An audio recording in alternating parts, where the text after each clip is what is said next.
অপ্রকাশ্যে বাংলাদেশে আর কোনো রাজনীতি করতে দেওয়া হবে না। একবার যদি জনগণ ধরে আমল ধুলাই দিবে, প্রাণ নিয়ে ফিরতে পারবেন না। এই বিনিয়ামিন মোল্লা যে 4 বার জেল খাটলো, কার জন্য, কি জন্য? এই বিনিয়ামিন মোল্লা যে 4 বার জেল খাটলো, কার জন্য, কি জন্য? শিক্ষার্থীরা সেটা মূল্যায়ন করে নাই। ছাত্র দলের ভিভি ক্যান্ডিডেট, জিএস ক্যান্ডিডেট সকালবেলায় তাদের বিরুদ্ধে আচরণবিধি লঙ্ঘনের অভিযোগ তোলা হলো। দুপুর গড়িয়ে গেল, এই অভিযোগ চলতেই থাকলো। শিক্ষার্থীরা মনে করলো সে তো বেয়াদব। এমন ধরনের ন্যারেটিভ তৈরি করা হয়েছিল যে ছাত্রলীগ আর ছাত্র দল একই রকম। এই ন্যারেটিভ, এই প্রোপাগান্ডা কেন তৈরি করেছে?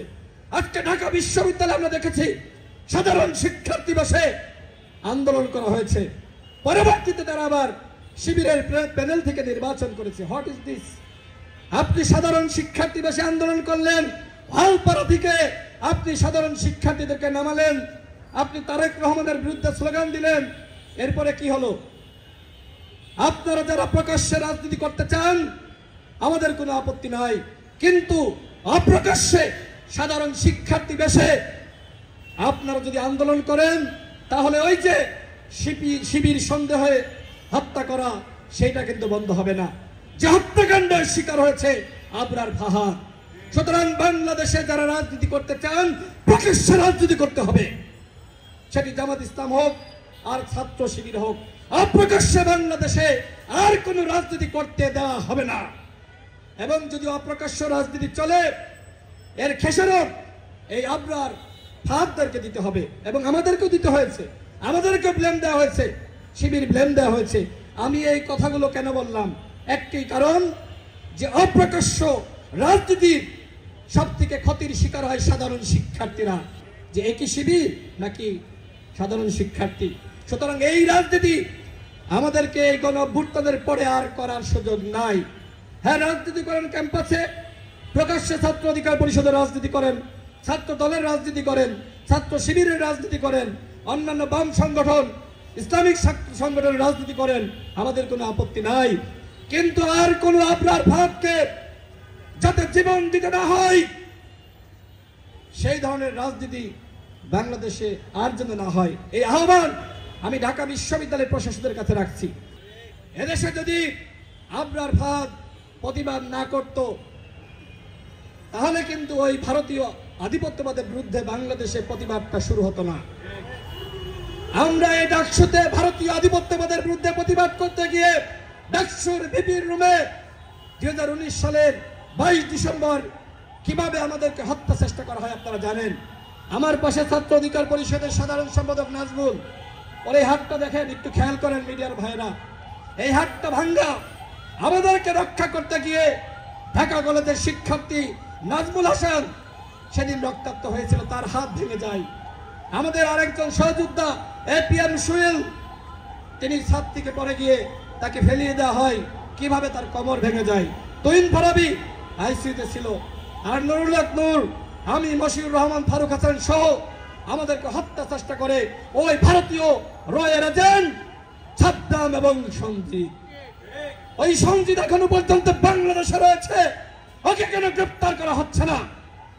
আবরার ফাহাদ হত্যার প্রতিবাদ করতে গিয়ে, সেই দিবস স্মরণ করতে গিয়ে ছাত্র অধিকার পরিষদের 22 জন নেতাকর্মীকে গ্রেপ্তার করা হয়।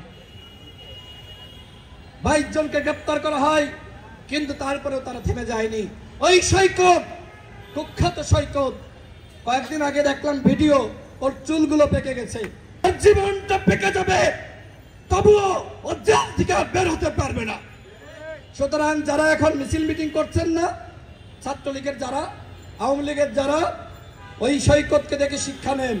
একবার যদি জনগণ ধরে আমল ধুলাই দিবে, প্রাণ নিয়ে ফিরতে পারবেন না। আর যদি পুলিশ ধরে, র্যাব ধরে এবং ছাত্র নেতৃবৃন্দ ধরে পুলিশের হাতে তুলে দেয়, তাহলে ওই সৈকতের পরিণতি তোমাকেও কিন্তু ভোগ করতে হবে। জেলে যাবা, চুল পেকে যাবে, জীবন পেকে যাবে, জেল থেকে আর মুক্তি পাবে না। সুতরাং মিছিল মিটিং, ঝটিকা মিছিল করার আগে ভাবো, বারবার ভাবো। সর্বশেষ বলতে চাই, এই ঢাকা বিশ্ববিদ্যালয় ক্যাম্পাসে এখন গণতান্ত্রিক যাত্রা শুরু হয়েছে, ডাকসু নির্বাচন হয়েছে। যারাই নির্বাচিত হোক, ওয়েলফেয়ার মেকানিজম বা শিক্ষার্থীদেরকে আর্থিক সহযোগিতা করার মাধ্যমে বা বিভিন্ন ছল চাতুরির মাধ্যমে যেভাবে নির্বাচিত হোক না কেন আমার আপত্তি নাই, কিন্তু নির্বাচনটা শুরু হয়েছে। এর পরবর্তীতে আমি শিক্ষার্থীদের প্রতি আহ্বান রাখতে চাই, যারা সামনে থেকে নেতৃত্ব দিচ্ছে, যাদেরকে আপনারা চিনেন, তাদেরকে আপনারা ভোট দিয়ে নির্বাচিত করবেন। অন্যথায় যদি কখনো বাংলাদেশে আবারও ওই শেখ হাসিনার মতন স্বৈরাচারী শাসন ব্যবস্থা সৃষ্টি হয়, তাহলে কিন্তু এই নাজমুলদেরকে, বিনিয়ামিন মোল্লাদেরকে আর পাবেন না, ওরা আর সৃষ্টি হবে না।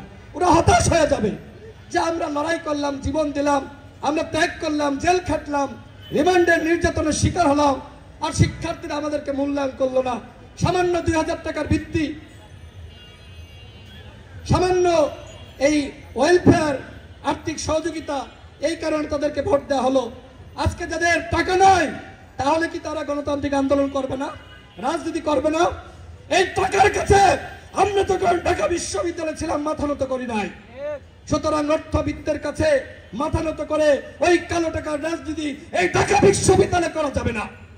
শিক্ষার্থীরা এখন সচেতন, আমি বলবো আরো সচেতন হন। ডাকসু নির্বাচন শুরু হয়েছে, এর ধারাবাহিকতা বজায় থাকুক। যারা ফ্রন্ট লাইন যোদ্ধা, তাদেরকে আপনারা ভোট দিবেন, আমি সেই প্রত্যাশা করছি। সর্বশেষ বলতে চাই, এই ঢাকা বিশ্ববিদ্যালয়ে গণতান্ত্রিক যাত্রা শুরু হয়েছে, আর কোন গণরুম গেস্ট রুম ঢাকা বিশ্ববিদ্যালয়ে ফিরিয়ে আনা যাবে না, এবং লেজুর ভিত্তিহীন রাজনীতি এই ঢাকা বিশ্ববিদ্যালয়ে প্রতিষ্ঠা করতে হবে। সেই রাজনীতি করছে ছাত্র অধিকার পরিষদ। আজকে আমি এখানে এসেছি ছাত্র অধিকার পরিষদের সাবেক প্রতিনিধি হিসেবে, এখানে আমি গণ অধিকার পরিষদের প্রতিনিধি হিসেবে আসি নাই। আমি ছাত্র অধিকার পরিষদকে বলবো, গণ অধিকার পরিষদের লক্ষ্য উদ্দেশ্য